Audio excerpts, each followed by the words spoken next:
What's going on, guys, and welcome to my Friday Night SmackDown audio review for March 11, 2022. I am Graham G. Matthews. Hope you guys are doing well and having a great weekend so far. I spoke last week positively about SmackDown and how good of a show it was. I enjoyed it. We had a title change, Ronda Rousey in action, a SmackDown Tag Team title match that I enjoyed. I was really looking forward to that show, and it delivered. This week, we were back to the norm with the Blue Brand. A very lame show. Not an all-time terrible episode by any means, but it will only be remembered for the wrong reasons. From the rebranding of Butch and, more importantly, the awful injury to Big E, which I'll get into more in depth in a second, this was not a good episode of SmackDown. And not just even that stuff. Like, the rest of the show was very mundane. Wasn't a big fan of what they did with Charlotte and Ronda in the middle there. That talking segment, not the greatest. We had an impromptu six-man tag team match that never came to fruition, an angle with McIntyre and Corbin instead. Fine, albeit forgettable. The stuff with the other women, Banks and Naomi, Natalya, Shayna, just kind of there. The effort, or lack thereof, put into the SmackDown Tag Team title match at WrestleMania is alarming, albeit unsurprising.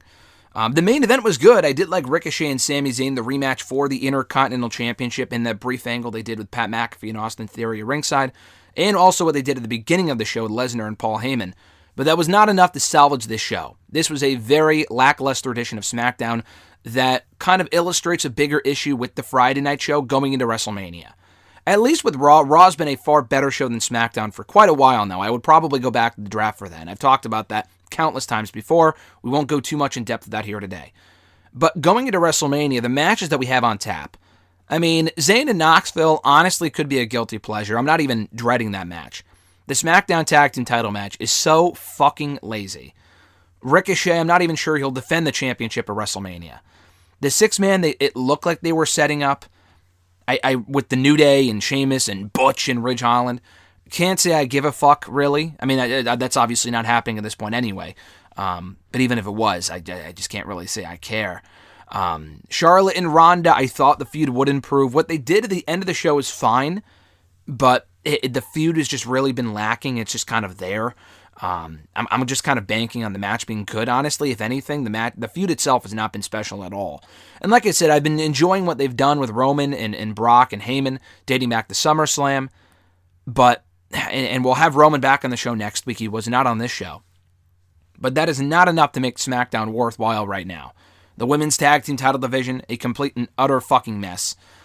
I'm just not really digging the show right now, and this episode was, unfortunately, not as good as last week, far from it. So we open up the episode, and I'll get to the Big E stuff in a second, because that was the most important stuff from the show, and thankfully he'll be okay. An awful injury there that I'll get more in depth with in a moment when we talk about the next match. But the opening segment saw Brock Lesnar out in the ring, and Brock Lesnar's been making the rounds. I just wrote an article about this on Thursday for Bleacher Report, about how we're witnessing the very best version of Brock Lesnar right now in WWE.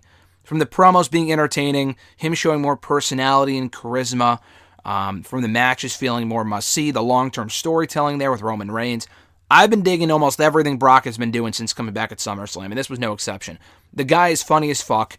His interactions on the mic with Roman and Heyman have been awesome, in addition to people like Sami Zayn in between there as well, Bobby Lashley. This was a good segment. So he was out there addressing Roman Reigns. He called out Roman Reigns, got Paul Heyman instead. They went back and forth. Brock, instead of succumbing to dumb babyface syndrome and just standing in the ring as Paul Heyman berated him on the mic, Brock said, fuck this, ran out of the ring, darted after Paul Heyman, and probably would have caught him backstage. And we never see this, by the way. Usually they go back and forth, someone talks shit, and then that's it. They kind of dissipate, music plays, the person on the stage walks away, and that's the end of the segment. Brock said, fuck that noise, I'm going after Paul Heyman, this piece of shit. And he probably would have gotten his hands on him had it not been for the boys. If I'm not mistaken, I'm pretty sure those were Dalton Castle's old boys from Ring of Honor. The Tate brothers, I believe their actual names are now. We've seen them on Dark before, in squash enhancement matches. I feel like they've definitely been used on WWE TV before as security guards. I feel like they were at a WWE tryout not that long ago, maybe a year or two ago. But I just remember seeing twins, Brock Lesnar, just close on in the fuck out of these twins backstage. I'm pretty sure it was Dalton Castle's boys. And now that Dalton Castle's a free agent, I'm not sure if Ring of Honor is going to pick him back up as part of the AEW deal. Honestly, Dalton Castle and NXT 2.0, why the fuck not? At this point with the boys, why the fuck not? So that was just one thing I noticed. But Brock just destroying security backstage. Paul Heyman gets away in the car and drives away. We did find out at the end of the episode, Brock and Roman will be colliding face-to-face next week for the first time since, I think, not last week. I don't think they were on the show. Were they on the show last week? Did they do the contract signing last week? I think it was the week before, but no, yeah, it wasn't last week because Brock had that, Roman had cut a promo on the show. They had that match at MSG. But yeah, Brock's been on the show almost every fucking week since coming back at SummerSlam. Like literally, the weeks where he's not on, he's almost always on the next week. He wasn't on SmackDown or Raw last week, but he did compete at the MSG house show. So he's been on a lot. He's been on a lot in the last couple of months, which has been great to see. I like the opening segment. Unfortunately, all downhill from there. We had the tag team match, Sheamus and Ridge Holland taking on the New Day's Kofi Kingston and Big E. Let's get right into it. Big E will be okay. Broke his neck here in the match. Off a mistimed botch suplex from Ridge Holland, who you can argue was still green. That should not have happened. I don't put any, Ridge Holland, fuck you type of thing. He's not notorious for injuring people. I feel like he may have injured at least one other person or had a sloppy spot or something. I just remember him not being... He's not overly polished, and I think he's one of those guys that would have benefited from more time in NXT. He really should not have been called up when he was, back in October. That was way too soon. He had also just come back from injury as well, after being out for 6 months, 8 months to a year or whatever it was. So they called him back way too soon. They called him up way too soon to the main roster. Big E, off a botched belly-to-belly suplex on the outside, breaking his neck, had to be stretchered out. He offered an update on Twitter via video later on in the night, confirming he did break his neck, so he looks to be in good spirits. I mean, when is Big E not? But I mean, this guy's 2022 has been completely cursed. Literally from day one, no pun intended. From January 1st, this man lost his WWE Championship that he worked years to get, had a decent reign, I thought, a pretty good reign. The booking did him no favors, but losing the championship in a fatal 5-way, albeit getting pinned. He got pinned himself. Not Rollins, not Owens, not Lashley. It was the champion himself who lost the championship. And that was Big E. So he loses his WWE title.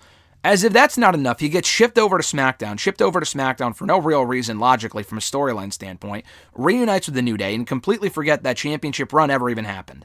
Put him right back to where he was before in the tag team ranks, along with another former WWE champion in Kofi Kingston. And they had a couple of good matches with Los Lotharios, but now they find themselves in a feud with Sheamus and Ridge Holland, which is fine, but it really, I just can't bring myself to care.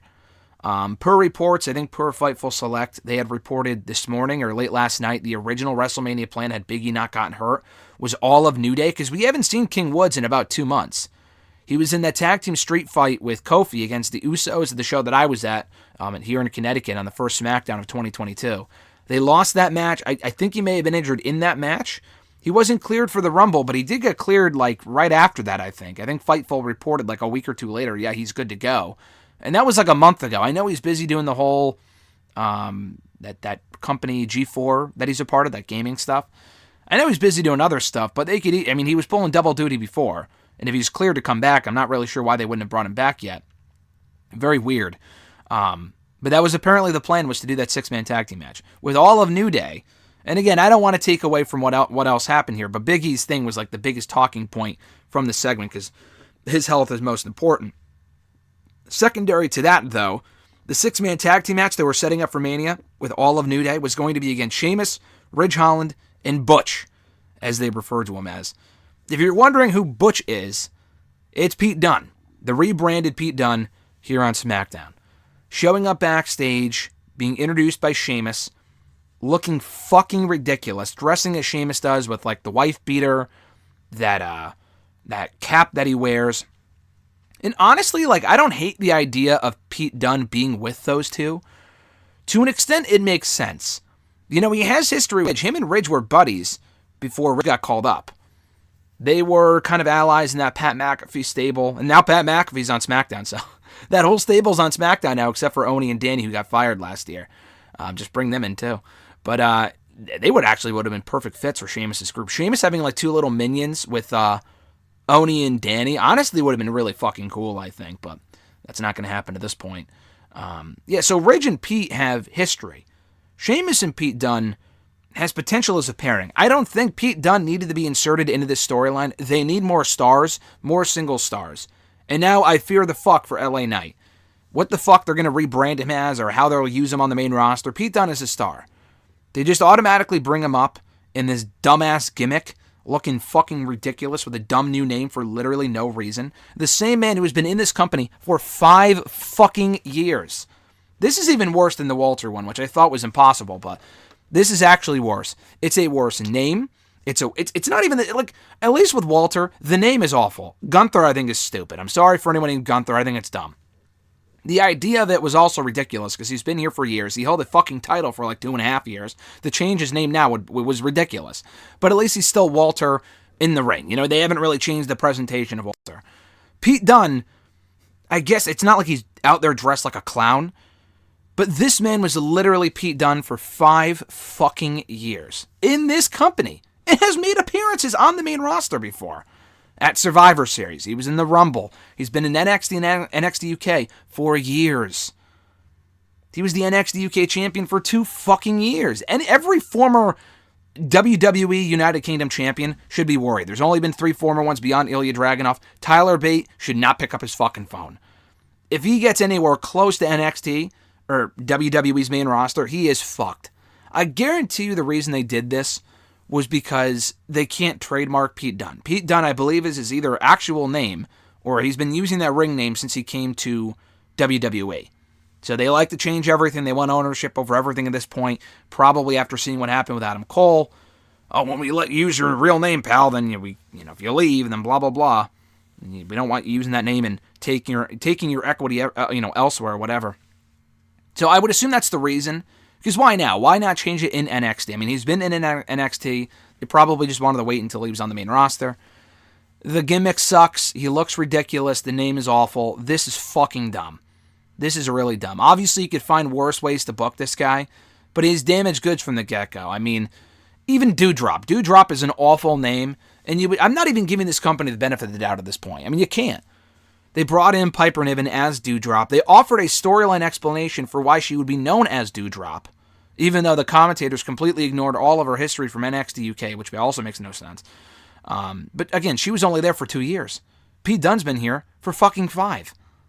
And a lot more people know who he is. He's been on the main roster before. He has appeared on Raw as the NXT UK champion. He's appeared on 205 Live. Probably on SmackDown at one point or another during the NXT Invasion a couple of years ago. He was at Survivor Series, the Rumble, among other shows. He's been doing dark matches for months now. I mean, if Tommaso Ciampa officially gets called up, honestly, they very well may change his name. They already changed the music. The name might be next.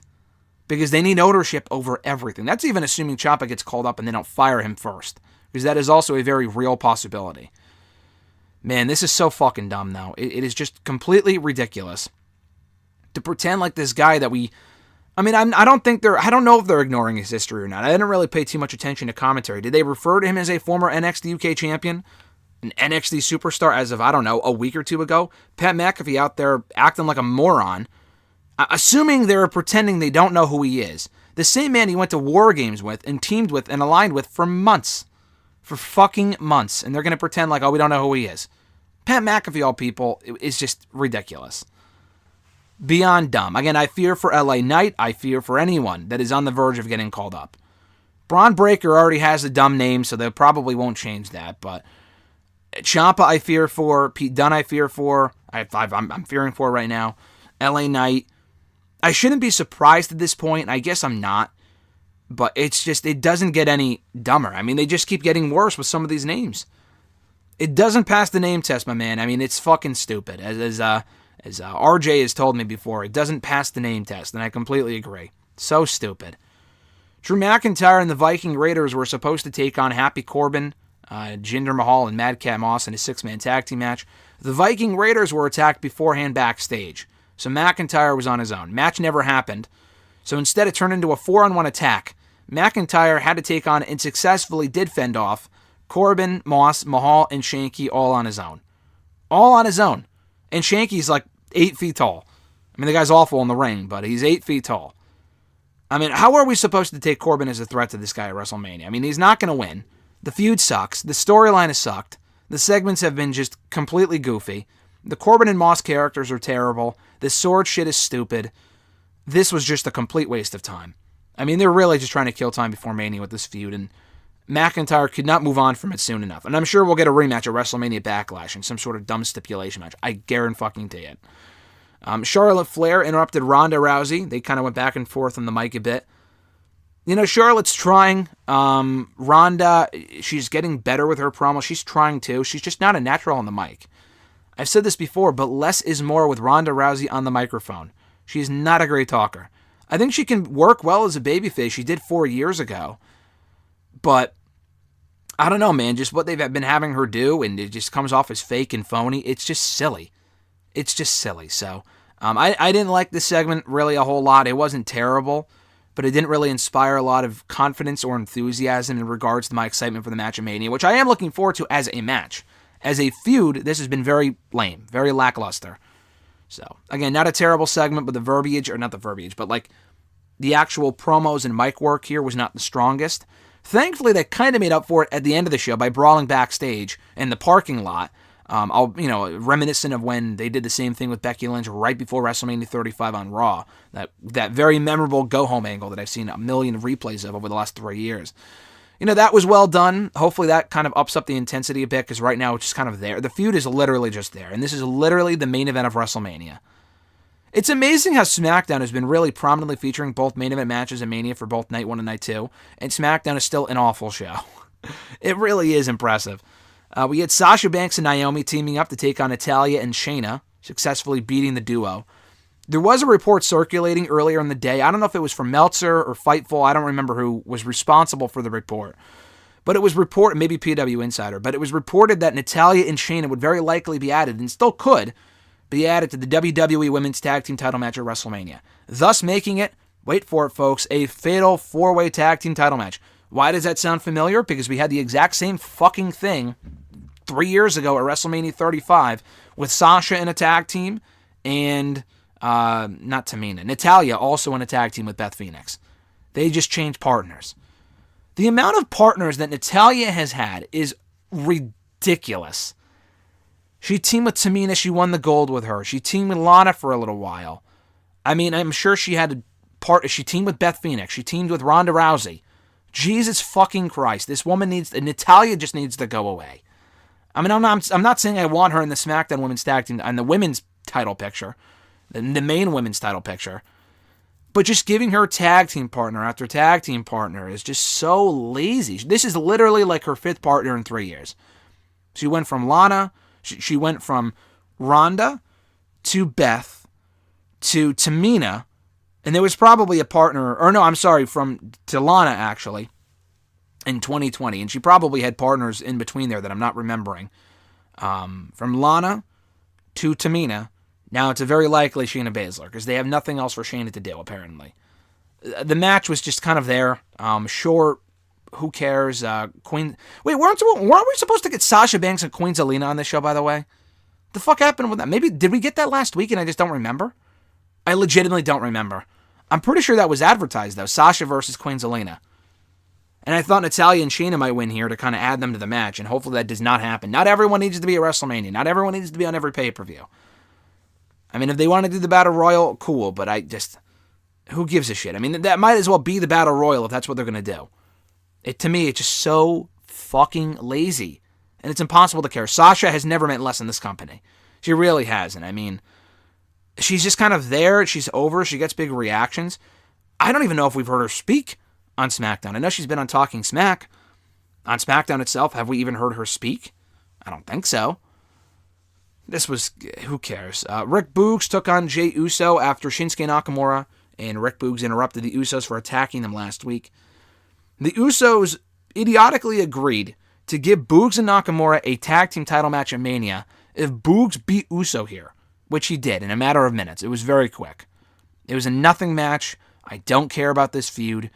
I guess it's better than the Usos versus the New Day Part 37. It is something new, and I've said since Nakamura was Intercontinental Champion, him and Boogs are better suited for the tag team ranks because they were using Nakamura as a tag team guy anyway. He did absolutely nothing as Intercontinental Champion. Ricochet has literally had more defenses, has had as many defenses as Nakamura did as Intercontinental Champion within 6 months. He defended the title once before losing it. Ricochet has now defended the championship once, and he won it a week ago. I mean, that's amazing to me. But yeah, Boogs and Nakamura will face the Usos for the tag titles at WrestleMania. I could see them making it, again, very lazily, a fatal four-way by adding in the New Day, or what's left of the New Day at this point. Unfortunately, with Big E being out for the foreseeable future, which sucks, obviously. And maybe Sheamus and Ridge or Los Lotharios. Again, who cares? I like the Usos, and maybe they'll lose. Maybe their reign finally comes to an end at WrestleMania. I don't know. And I like Nakamura and Boogs. It would be something slightly different. But this tag team division, there's no excitement there. There's really nothing going on. Right before the main event for the Intercontinental Championship, we had Pat McAfee getting attacked, or seemingly, he was being chastised at ringside by Austin Theory. McAfee said, "Fuck this," and jumped over the announcer's table, brawled with Theory. They had to be broken up by two people I didn't recognize. So that was a well-done angle. I like the fact that McAfee's not sitting there just taking it, because Austin Theory slapped him last week, and that was it. McAfee kind of went off on commentary, like ranted a little bit, but didn't really do much about it. Just kind of sat there like a wuss. So he fought back this week, which I really liked. The main event itself was good. I liked last week's match more. I think this got more time without Ricochet and Sami Zayn. I was really surprised they had Sami Zayn lose again, clean. I mean, last week wasn't clean. Ricochet beat him clean here. And Zayn's the one with a WrestleMania match, and Ricochet is not. I mean, I'm sure this is part of this whole newfound push to get Ricochet more over and to give him more focus and whatever. That's great. Seeing is believing. I still feel like they'll give up in a month or two when they have him lose the belt to fucking Sheamus or whoever, which is fine with me. But they've never given a shit about Ricochet until now. So why start now? I know they have no other stars. Cesaro's gone, Hardy's gone, among other people. But with Ricochet, I just need to see a consistent push for this man beyond a week or two. So we'll see if it actually is maintained or not. I'm very skeptical, but we'll see. So the match was good, though. It was a good match, and we closed out the show with the aforementioned brawl in the parking lot with Rousey and Charlotte. So, again, like I said, a very mundane show this week. I like the opening and closing segments. The main event was good. The McAfee and Austin Theory thing was well done for the minute or two that it lasted for. What they did in the opening segment with Lesnar and Heyman, I liked that, leading to next week's Reigns and Lesnar face-off, the latest face-off between the two. Almost everything in the middle I could not give two fucks about. Big E's injury is very unfortunate. That's really the biggest thing people will be talking about coming out of the show, along with Pete Dunne being rebranded as fucking Butch. I already began to explain it earlier, but I can't even begin to go even any further with it than I did, just because it is so stupid. I can list 1,000 reasons as to why that's such a dumb name, dumb gimmick. Just bring them up as Pete Dunne. They need stars. Why can't you just do Ricochet and Pete Dunne for the Intercontinental Championship at WrestleMania? They had a fucking kick-ass match on NXT about 3-4 years ago. Why not revisit that? That just makes no fucking sense to me. Makes absolutely no sense. But anyway, that stuff I just don't really care about. The McIntyre Corbin stuff is awful. Charlotte and Ronda's feud has been pretty lame so far. The women's tag team title stuff has been completely lazy. The SmackDown tag team title stuff has been lazy as well. So the bigger feuds have been carrying the show, but it doesn't make it worthwhile. This was a very lame edition of SmackDown overall. No real reason to kind of go out of your way to watch it beyond some of the stuff that I mentioned. So thank you guys for checking out my review of the show for March 11th, 2022. I appreciate it. Be sure to like this video, drop a comment, share the video for more exclusive, subscribe rather for more videos, exclusive content every single day here on the channel, or most days anyway. There's some days I've been like, I don't really need to post anything, so let's hold off. So I'm not doing it as consistently lately, but there is new videos, new content almost every other day of the week here on the channel. So be sure to check that stuff out. I would appreciate it. We'll be back tomorrow with a Talking Smack review from today, and more news and interviews coming next week, so keep an eye out for that. Have a great rest of your weekend, folks. I'm Graham G. Matthews, and I'll catch your ass down the road.